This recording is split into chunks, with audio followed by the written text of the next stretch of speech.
again, I'm Tinny from Mini Bull Design, and today I'm back out in the dooryard. It's a pretty nice day. The sun has kind of been behind a cloud most of the day, but you see a little bit of it.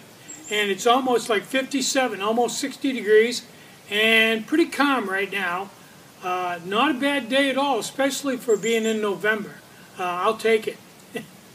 So let's go inside and I'll talk about my day. Okay, I had a fairly easy day today. Only had 4 orders. I had to build a couple of stoves. I think I had to build a Bongo Original and an Elite. Everything else I had in stock. I had some Atomics and stuff all in stock. Cool beans.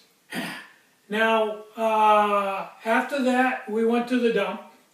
And I've been out working on the cocoon project just a little bit. I'm still waiting for my brazing rod before I get in here too deep, and then I think it's going to go fairly fast. I've done a lot of measuring, built a few brackets and stuff, but can't really get in too deep till I can weld stuff solid. You know how that works. I can only go just so far with coat hangers and duct tape. Now, for a minute, I told you I bought a new iPad, and I got a few comments from people saying that was, you know, if you got a 16 gig iPad and it's full, that's insanity to buy another iPad. Okay, these are obviously from people that either have an iPad and don't use it a lot, or don't have an iPad. So let me run the numbers for you here so you can understand my insanity. Okay, when you buy a 16 gig iPad, it comes with the operating system and some apps that come right with it that can't be deleted. Like one of the apps is the Apple Store, Music app, and there's 2 or 3 other ones that you can't get rid of. They're just there. Well, all of this stuff that comes with it takes up about 4 gigs. So when you buy a 16 gig iPad, you actually only have about 12 gigs that you can actually use. Okay.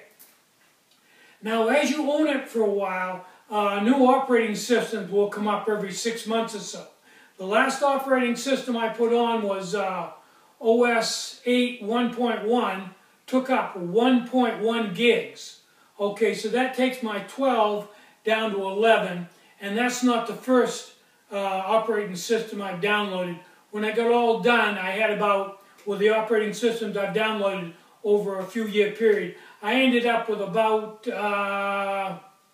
11 gigs. Now, I have some apps. I have a game. I have the weather app, you know. I have an app for the store where I buy stuff. I probably have, maybe a dozen apps. And those take up a gig. So now we're down to all of that and a little other stuff I've forgotten. We're down to about 9 gigs. In fact, I was at 9 gigs until I downloaded the latest operating system, and that took me to 8 gigs. And a few little apps came along with that operating system, which I don't appear to be able to delete. So I'm at 8 gigs. I've still got half my hard drive, half my memory. Life is good. Okay. Now, with that 8 gigs, say I buy 4 or 5 movies, and I don't rent them, I purchase them.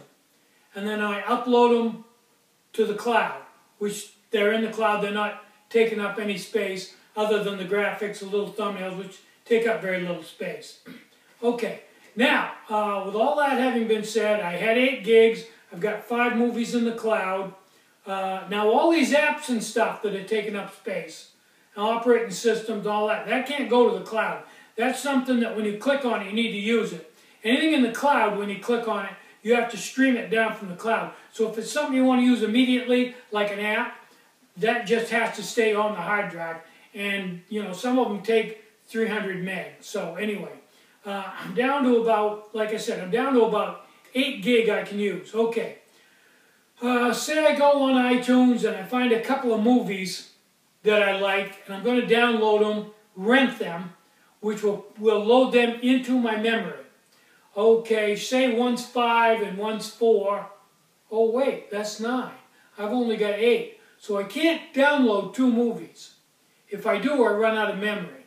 So I download 1 movie, 4 gigs. Cool, still got 4 gigs to operate with. Gonna watch the movie tonight. In the meantime, I decide to watch a movie from the cloud. So I download a movie from the cloud. Now when I download that movie from the cloud, it puts it in memory. If it's a 4 gig movie, I just lost another 4 gig. Now I'm out of memory.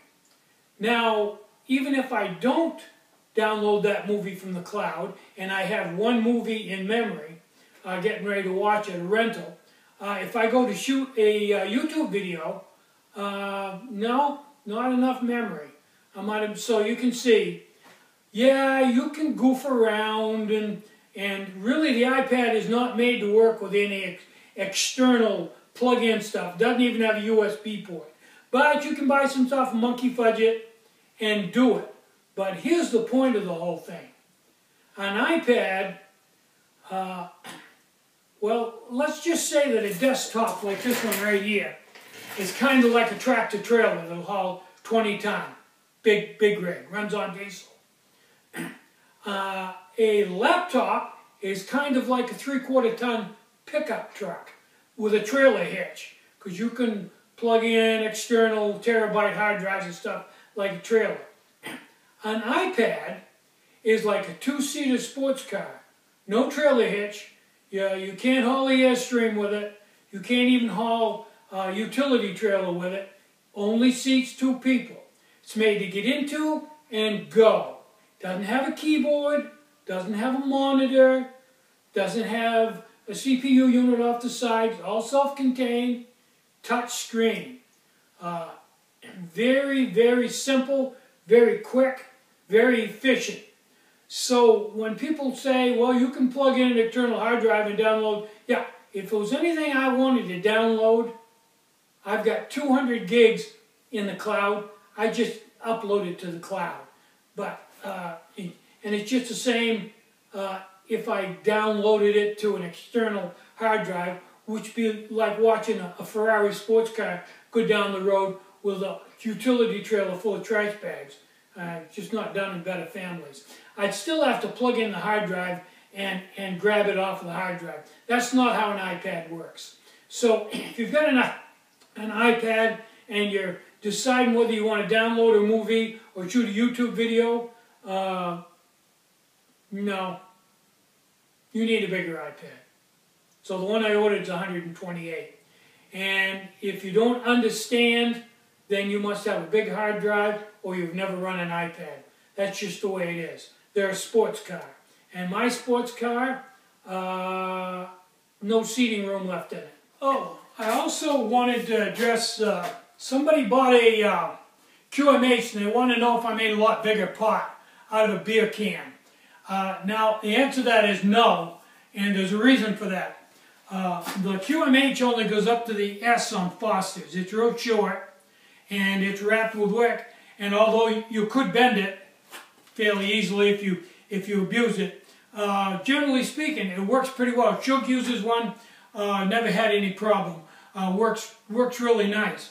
But the problem is when you get up to the big ones is, if you've ever drank a can of Foster's, you know you have to be careful. The ring in the top helps, and I've got a ring in this one, but boy, this. So if you had it full of hot water, you could very easily see one hand, just nothing to it. There's nothing to them. You don't want to use that for a cooked pot or fill that full of water. I mean, that's dangerous. And anybody that's selling these more than 3 inches tall, they're kidding themselves and they're kidding you. And that's the reason why I don't make anything except the short ones. Today I junked out my barbecue and hauled it to the dump because I had a better one and that one was all burned out. But it had this thermometer on it. So I installed it on a 12-centimeter lid and hooked it up to a Bongo Original.